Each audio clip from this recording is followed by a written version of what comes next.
నమస్తే, welcome to Aadan. నేను మురళి. మీరు హైదరాబాద్లో ఉంటున్నారా? హైదరాబాద్లో అద్దె ఇంట్లో ఉంటున్నారా? ఒకవేళ అద్దె ఇంట్లో ఉంటే అపార్ట్మెంట్లో ఉంటున్నారా? మీరు ఉంటున్నటువంటి బిల్డింగ్ జాగ్రత్తగా ఉందా? మంచిగా ఉందా? కూలిపోవటానికి సిద్ధంగా ఉందా? ఇదేంటి సడన్గా ఇలా మాట్లాడుతున్నానని అనుకుంటున్నారా? అవును, హైదరాబాద్లో ఉన్నటువంటి అపార్ట్మెంట్స్ అన్నీ కూడా సేఫ్ జోన్లోనే ఉన్నాయా అంటే దాదాపుగా 50% పైగా సేఫ్ జోన్లో లేవు అనేటువంటి మాటే వినిపిస్తోంది. అదేంటి మరి జీహెచ్ఎంసీ ఏం చేస్తోంది?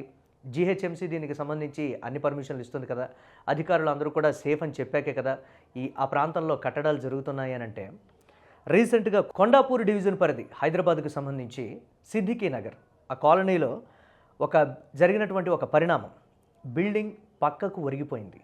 అక్కడ ఒక 200 గజాల స్థలంలో భూ యజమాని బిల్డింగ్ కడదామని అక్కడ ఉన్నటువంటి నిర్మాణాలు చేపట్టడం జరిగింది.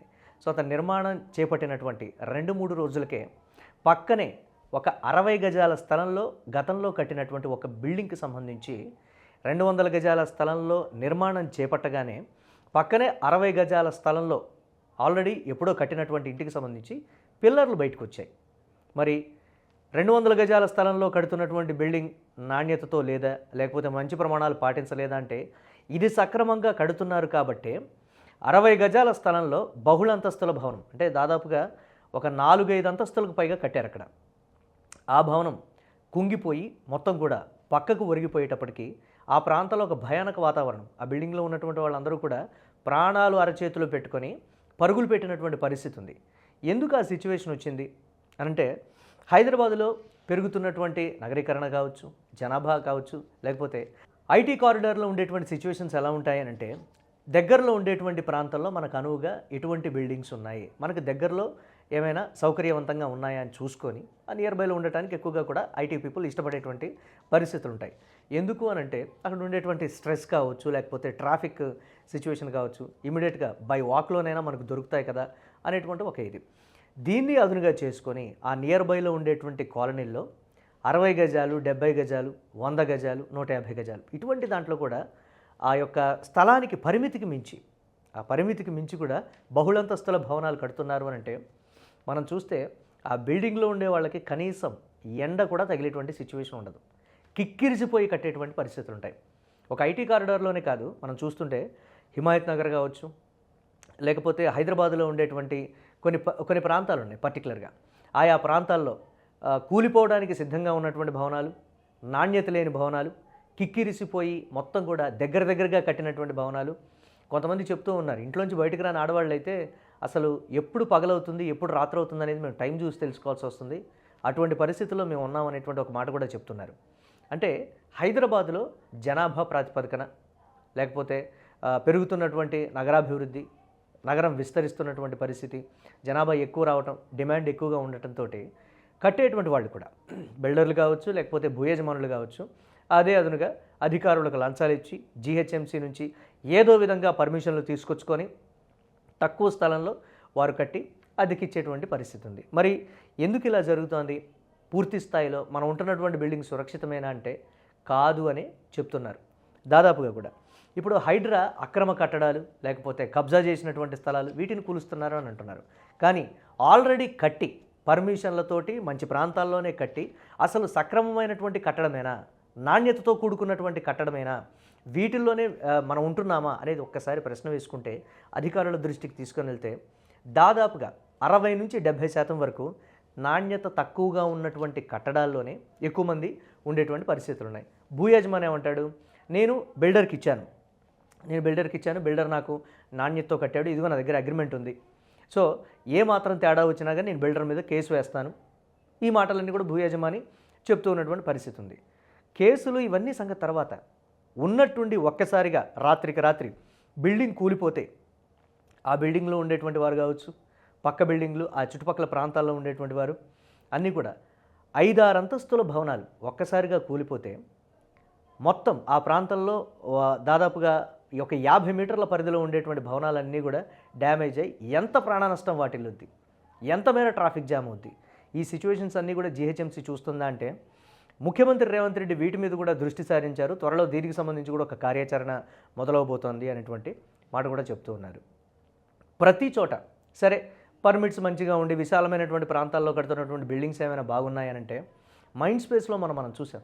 వారు దాన్ని గమనించి ఆ క్వాలిటీ విషయంలో కావచ్చు, లేకపోతే ఇతరత్ర అన్నీ చూసి ఇమీడియట్గా వారికి వారే దాన్ని డెమాలిష్ చేసినటువంటి సిచ్యువేషన్స్ ఉన్నాయి. మరి ప్రతి ఒక్క యజమాని కూడా, బిల్డింగ్ యజమాని కూడా చూసి చేస్తున్నాడా అంటే క్వాలిటీకి సంబంధించి లేదు.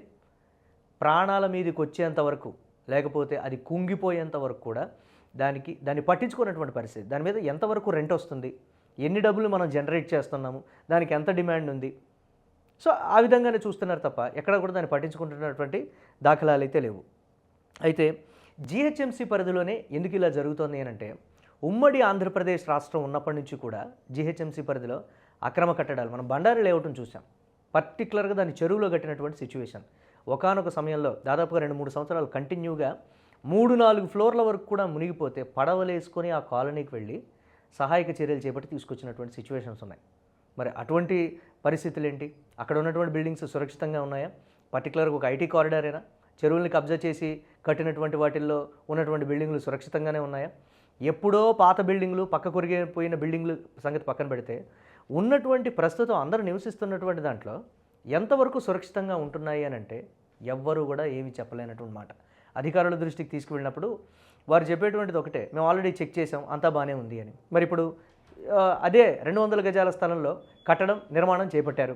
పక్కనే ఉన్నటువంటి 60 గజాల స్థలంలో అంత పెద్ద భారీ భవనం ఉంది అని జీహెచ్ఎంసీ అధికారులు కనిపించలేదా?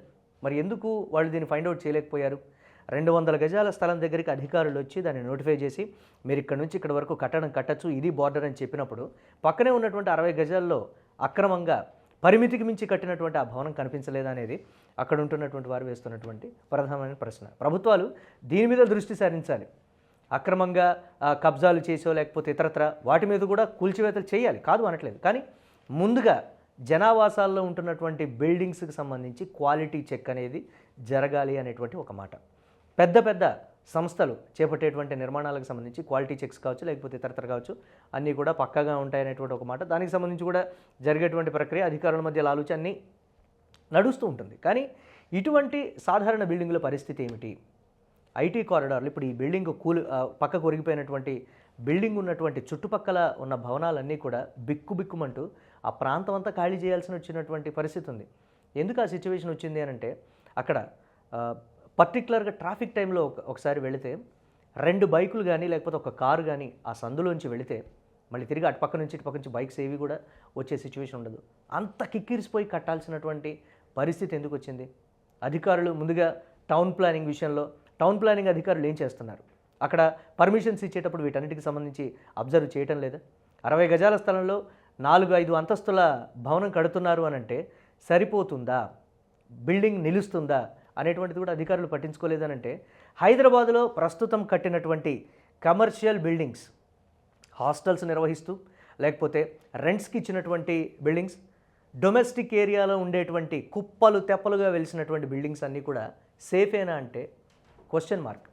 ఇప్పుడు చూస్తున్నాం మనం ఏదైనా ఒక అపార్ట్మెంట్లో ఫ్లాట్ కొనుక్కొని దాంట్లో గృహప్రవేశం చేసిన తర్వాత కూడా ఒక 6 నెలలు, సంవత్సరం తర్వాత అందులో ఉన్నటువంటి లోటుపాట్లు అన్నీ కూడా బయటకు వస్తున్నటువంటి పరిస్థితి ఉంది.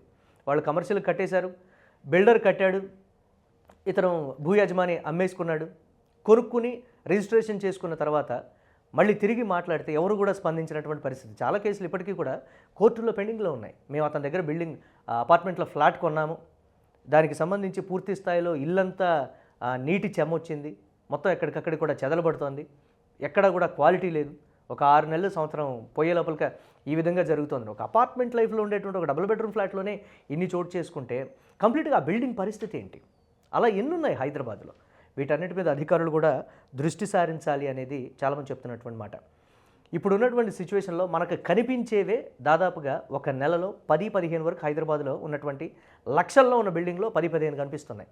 కానీ కనపడకుండా ఉన్నవన్నీ, ప్రమాదపు టంచున ఉన్నటువంటి బిల్డింగ్స్ ఎన్ని అనంటే దాదాపుగా కోకొల్లలు అనేటువంటి మాటే వినిపిస్తోంది. జీహెచ్ఎంసీ అధికారులు, ప్రభుత్వం ఇప్పటికైనా సరే దృష్టి సారించి, ఒకవేళ జీహెచ్ఎంసీ లేకపోతే ప్రభుత్వం పట్టించుకోకపోతే కోర్టు అయినా సరే ఇటువంటి అంశాల విషయంలో సుమోటోగా స్వీకరించైనా సరే ముందుగా వాటికి సంబంధించి క్వాలిటీ చెక్ అనేది మీరు చేయండి, ఎంతవరకు బాగున్నాయి ఇమ్మీడియట్గా మాకు రిపోర్టు సబ్మిట్ చేయాలని కోర్టులు కూడా జోక్యం చేసుకోవాలని సామాన్య జనం కోరుతున్నటువంటి పరిస్థితి ఉంది. హైదరాబాద్లో ఉండేటువంటి వారు రెంట్కు ఉండేటువంటి వారు పర్టికులర్గా హాస్టల్స్లో ఉండేటువంటి వారు తస్మాత్ జాగ్రత్త అని అయితే అందరూ చెప్తున్నటువంటి పరిస్థితి ఉంది.